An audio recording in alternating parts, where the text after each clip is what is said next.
Let's begin today's Vanguard news with the Divines Anime's latest season, where their town got some Silent Hill fog and summoned a huge phallic tower. Are they seriously trying to make Vanguard extra story if again?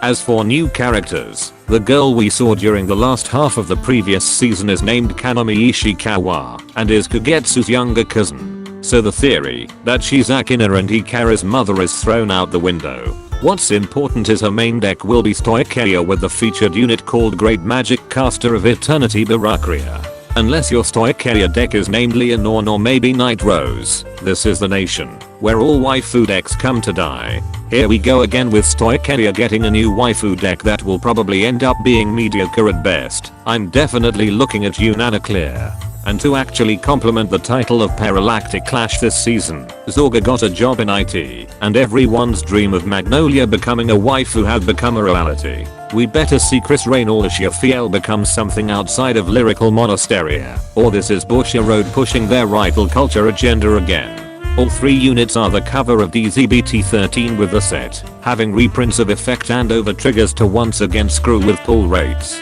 Now if they can just reprint the counter heals, then maybe this wouldn't be as bad as I make it out. Before you all get hype about which unit will become a waifu next, let's go back to DZBT12 for now. Knight of Contrivance Natural, and when revealed from your drive check, while you have a grade 3 or higher Luhan Vanguard, lets you call him to an open back row rear guard. And while on rear guard, you can put him into your soul, if you have a grade 3 or higher Luhan Vanguard, to return a normal unit that isn't a sentinel from your drop zone to the bottom of your deck. Isn't this just a worse benediction Sage? Granted you can return any normal unit, but getting a free boost during your drive check doesn't even justify this card, when he doesn't even get power upon being called. Knight of Sword Force Kedif, while on rear guard or the Guardian Circle gets 5k power and shields if you have a grade 3 or higher Luhan Vanguard. And while on rear guard or the drop zone, you can put him to the bottom of your deck when your grade 3 or higher Luhan Meris is placed during your battle phase, to give your Vanguard an auto ability that lets you bind a normal unit you drive check, then you can add it to your hand, but you lose this ability. This basically gives you one of the cards you drive check with Luhan Meris for free, since they all go back to the bottom of the deck. This however makes it that you want to run all normal units Sentinel instead of Elementaria Sanctitude if you want to fully maximize this card. Knight of Sustenance Aiden when placed on rear guard lets you pay 3 energy if you have a Luhan Vanguard to add a soul rinsing Spring of Dragons from your deck or drop zone. Then reduce the counterblast cost of that card by 1 counterblast if you have a grade 3 or higher Vanguard. And while on the front row rear guard, he gets a continuous ability that lets him get all the trigger effects your Vanguard will get this turn when your grade 3 Luhan Meris is placed during your battle phase and you don't have another rear guard with the same name as him.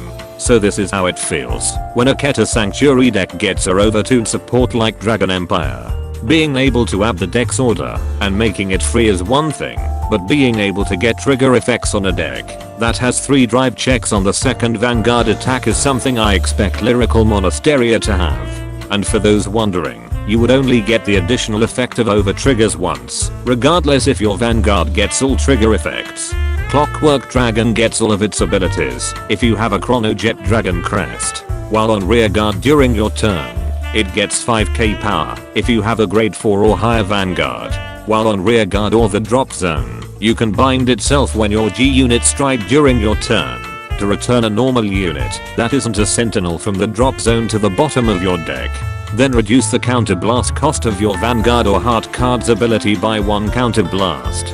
And while on the Guardian Circle, it gets 5k shields.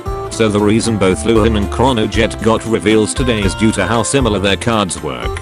Unfortunately this card contradicts how Chronojet even wants to play. Going into next stage that turn will not let it get 5k power if you went back to Chronojet. And being forced to return a grade 3 normal unit like your Stride fodder would mean you can't use Clockwise to add them back to your hand, unless you have extra grade 3 cards. This card however finally gives you a good reason to play Gear Goat in the deck. Finally, Shiranui and Luard will also be getting encounter support in this set like Mugen Lord, Tamahagan Emetsu, Ogma, and Fuam Nach. Why do I have a feeling both of these dex cards will be reprinted in this set like what happened with Chronojet and Messiah? And that concludes this Vanguard news without the bullshit. Special thanks to my Patreon members for continuing to support my content creation. Be sure to subscribe and let me know in the comments which deck do you want to see become a schoolgirl idol next.